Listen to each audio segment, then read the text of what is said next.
Cobaan Tuhan, karma buruk atau karma baik? Sering kita dengar bahwa yang dialami itu adalah cobaan dari Tuhan. Tapi sebenarnya Tuhan itu apa atau siapa? Kalau keberadaan Tuhan itu seperti yang difahami oleh banyak orang, apakah benar bahwa Tuhan itu hobi mencobai manusia? Supaya pengertian tentang Tuhan ini lebih banyak lagi masuk ke logika orang, maka Tuhan itu kita sebut saja sebagai yang maha kuasa, yang adil dan yang mutlak. Bahwa Tuhan itu bukan makhluk, saya kira kita semua setuju.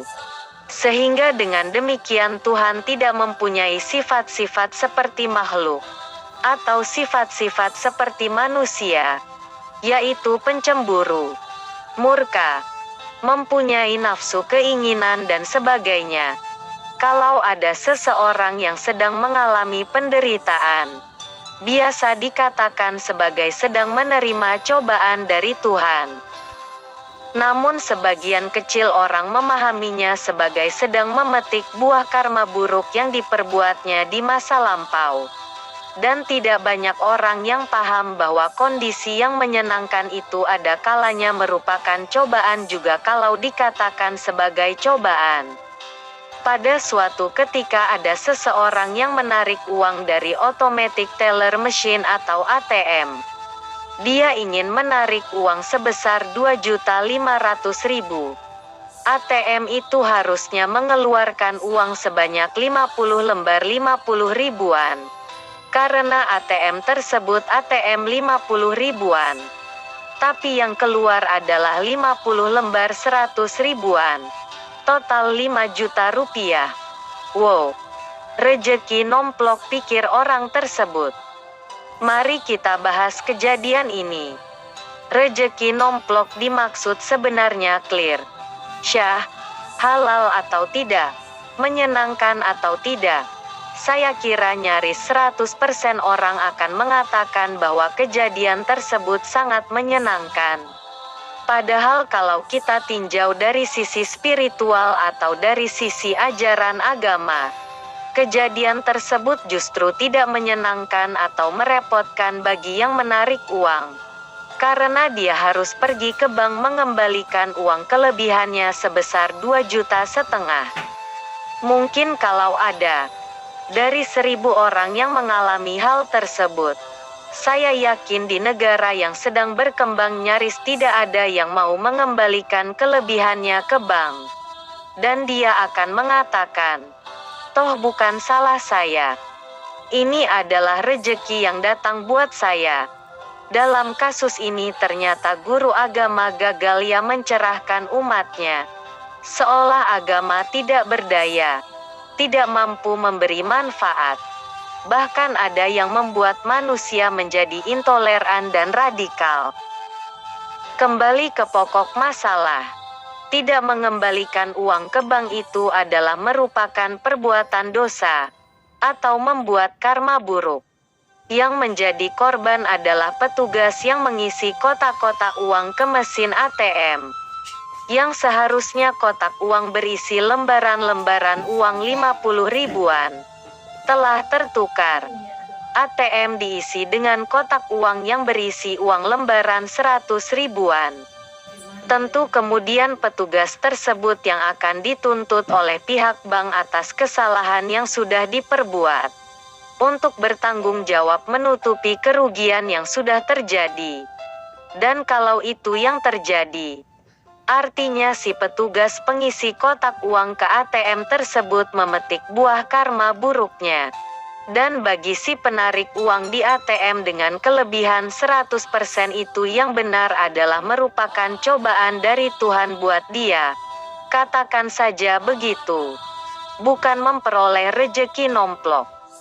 Ketahuilah bahwa cobaan itu tidak hanya berupa penderitaan saja, tapi juga berupa hal-hal yang kelihatannya menyenangkan.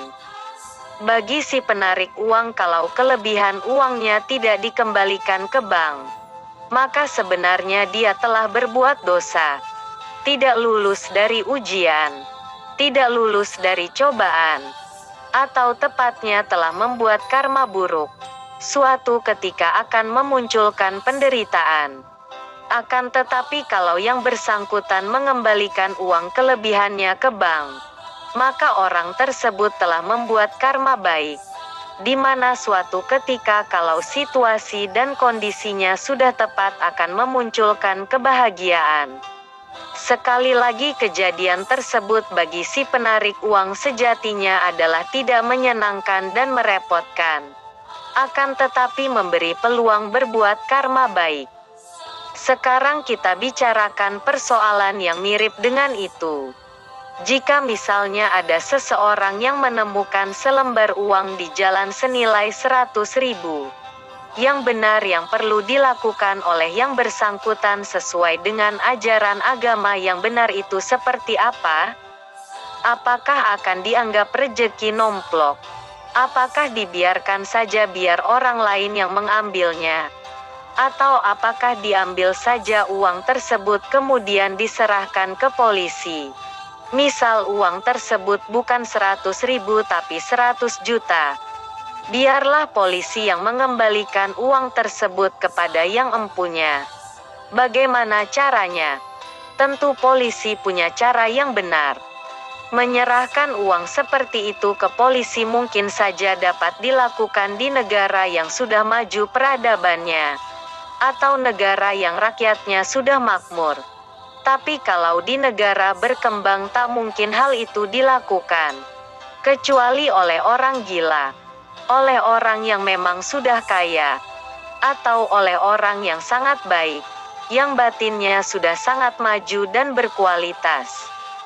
Mungkin kalau di Indonesia, kalau menemukan uang yang jumlahnya tidak terlalu banyak, solusi terbaik supaya tidak salah sasaran, maka langkah yang bisa dilakukan yang tidak bertentangan dengan ajaran agama adalah pungut saja uang tersebut, lalu berikan kepada orang atau badan yang disinyalir sangat membutuhkan. Itu adalah merupakan perbuatan mulia, atau berbuat karma baik tanpa berharap suatu ketika karma baik tersebut akan memunculkan hasil yang menyenangkan, yang membahagiakan. Video ini membicarakan satu poin dari hukum karma kepada semua penonton, bukan hanya kepada penganut agama tertentu saja. Karena hukum karma, hukum sebab akibat atau hukum tabur tuai itu nyata dan perlu dipahami oleh semua orang, perlu diindahkan, perlu disikapi dengan baik dan benar demi keselamatan dunia dan adi dunia. Demikianlah paparan singkat video ini. Semoga bermanfaat. Sampai jumpa lagi di video lain di channel ini, yang mana selalu diupayakan berisi pengetahuan yang baik dan yang menarik, yang berisi hiburan juga, sehingga selain bermanfaat juga tidak membosankan untuk ditonton. Anda bisa menemukan channel ini di YouTube dengan nama Herman Nuhadi. Silahkan cari nama tersebut di YouTube. Akhir kata, semoga Anda semua berbahagia. Bye-bye.